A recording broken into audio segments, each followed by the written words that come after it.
Hello बच्चों, let's see this question and here this question says read the extract and answer the question that follow. आपको यहाँ पर ये जो source दिया हुआ है, ये जो पूरा एक्सट्रैक्ट दिया हुआ है, आपको इसको एक्सट्रैक्ट को क्या करना है, रीड करना है।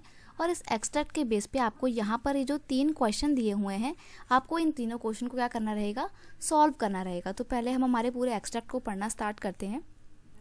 एक्सट्रैक्ट है हमारा, one of the major impact of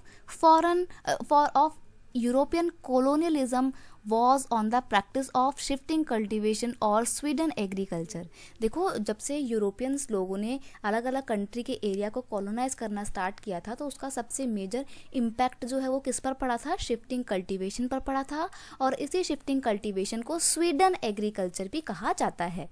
this is a traditional agricultural practice in many part of the Asia, Africa, South America. और ये जो शिफ्टिंग कल्टीवेशन है, ये दुनिया के अलग अलग हिस्सों में की जाती है। एशिया में भी होती है, अफ्रीका में भी होती है, साउथ अमेरिका में भी होती है, सेंट्रल एशिया में भी होती है।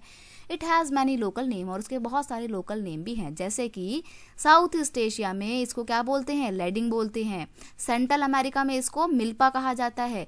चितामेन और तव्या इसको अफ्रीका में बोलते हैं। एंड चेना इन श्रीलंका, श्रीलंका में चेना बोला जाता है। इंडिया में तो इसके बहुत सारे नाम हैं जो हर स्टेट में स्टेट टू स्टेट वेरी करते हैं, जैसे कि धैया, पेंडू, बेवार और नवेदा, झूम, पोडू, खंडाड एंड कुमरी एटसेट्रा।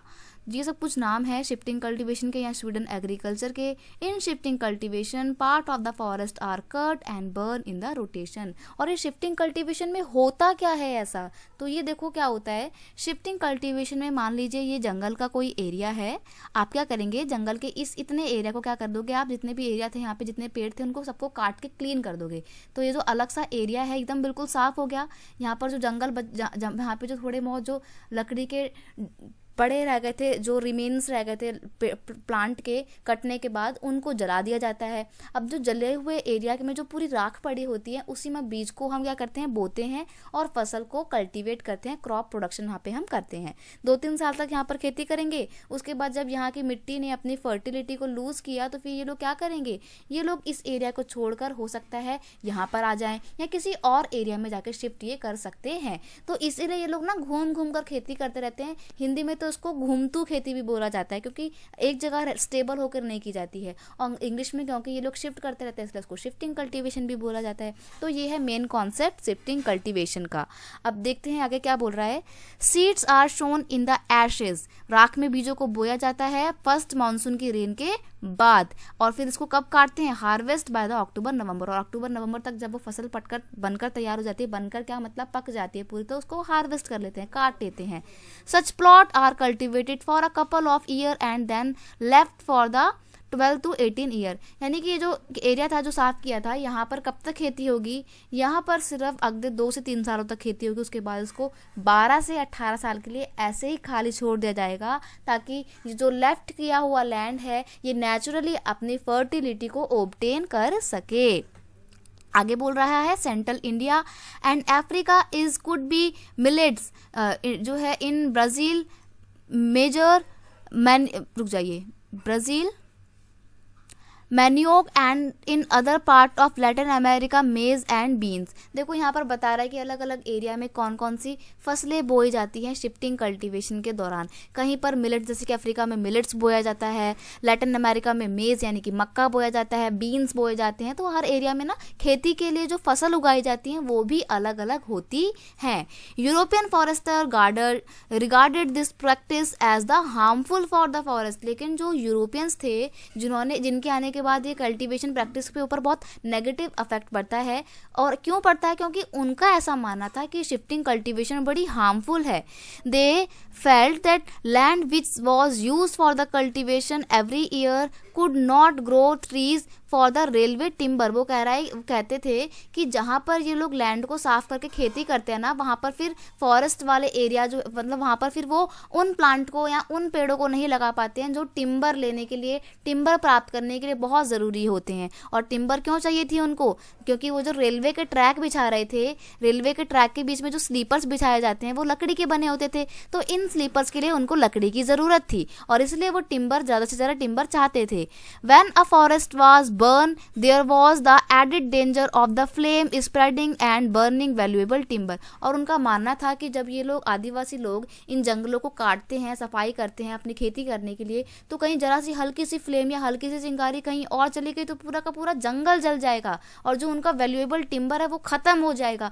इसीलिए उनको बड़ा खतरा था, इनको बहुत डर लगता था इस प्रैक्टिस से। और इसीलिए जब इन्होंने पूरे इंडिया को या अलग अलग पार्ट को, वर्ल्ड के अलग अलग एरिया को अपने अंडर में लिया, उसको कंट्रोल किया, वहाँ पर इन्होंने शिफ्टिंग कल्टीवेशन को बंद करवा दिया। European forester regarded this practice as the harmful, ये हम ऑलरेडी पढ़ चुके हैं, यहीं पर ये सेम रिपीट हो रहा है। अब हम बढ़ते हैं हमारे वैल्यूएबल क्वेश्चन की ओर। क्वेश्चन कौन कौन से हमारे? पहला क्वेश्चन है shifting cultivation is traditional practice in many part of the world. जो शिफ्टिंग कल्टीवेशन है वो वर्ल्ड के अलग अलग पार्ट में फॉलो की जाती है और ये एक ट्रेडिशनल प्रैक्टिस है। तो ये तो बिल्कुल सही बात है, ट्रेडिशनल प्रैक्टिस है क्योंकि अलग अलग एरिया में फॉलो की जाती है, अलग अलग एरिया में इसका अपना अलग अलग नाम भी है। तो इसका आंसर हो जाएगा shifting cultivation is a traditional practice in many part of the world as it is followed in Asia, Africa, South America. ये वर्ल्ड के अलग अलग एरिया में फॉलो की जाती है, प्रैक्टिस की जाती है। In fact it has many local name like ladang in South East Asia, milpa in Central America, chitemene और tavy in Africa. In India dahiya, jhum, podu are some of the local name of shifting cultivation. World के अलग अलग area में practice की जाती है और अलग अलग एरिया में इसके अलग अलग नाम भी देखने को मिलते हैं। अब हमारे जो नेक्स्ट आगे के क्वेश्चन है वो क्या क्या है? नेक्स्ट क्वेश्चन है आपका how do you justify the name of shifting agriculture practice shifting cultivation. यानी कि आपको कहाँ तक लगता है कि जो इसका नाम है इस प्रैक्टिस का शिफ्टिंग कल्टीवेशन, ये बिल्कुल सही नाम है, ये आपको जस्टिफाई करना है इसके नाम को। नेक्स्ट क्वेश्चन है आपका थर्ड क्वेश्चन, वो है European forester thought shifting cultivation as harmful for the forest, given reason. European forester क्यों इस शिफ्टिंग कल्टीवेशन को एक हार्मफुल प्रैक्टिस माना करते थे, एक रीजन देना है आपको। तो हम इन दोनों क्वेश्चन के आंसर देखते हैं। आंसर है आपके In shifting cultivation, part of the forest are cut and burned in the rotation because clean forest plot is cultivated for a couple of years, and when soil of the same plot lose its fertility, then cultivators left over the same plot and shift to the another plot, or same process also follow here. So it is true to name this agricultural practice as the shifting cultivation. यानी कि वो बोल रहा है कि यहाँ पर क्या होता है, जंगलों को काटते हैं, जलाते हैं, साफ करते हैं, खेती करते हैं और फिर कपल ऑफ ईयर तक यहाँ पर कल्टीवेशन करने के बाद जब यहाँ का एरिया अपनी फर्टिलिटी को लूज कर देता है तो ये लोग दूसरे एरिया में शिफ्ट कर जाते हैं। यहाँ पर भी सेम प्रोसेस करते हैं, जंगलों को काटते हैं, सफाई करते हैं, खेती करते हैं, 2-3 साल बाद यहाँ से भी शिफ्ट कर जाते हैं जब यहाँ की मिट्टी अपनी फर्टिलिटी को लूज कर देती है। तो शिफ्ट करते रहते हैं, इसलिए ये बिल्कुल सही है। So it is true to name this agriculture practice as the shifting cultivation. Shifting cultivation का नाम देना बिल्कुल सही है।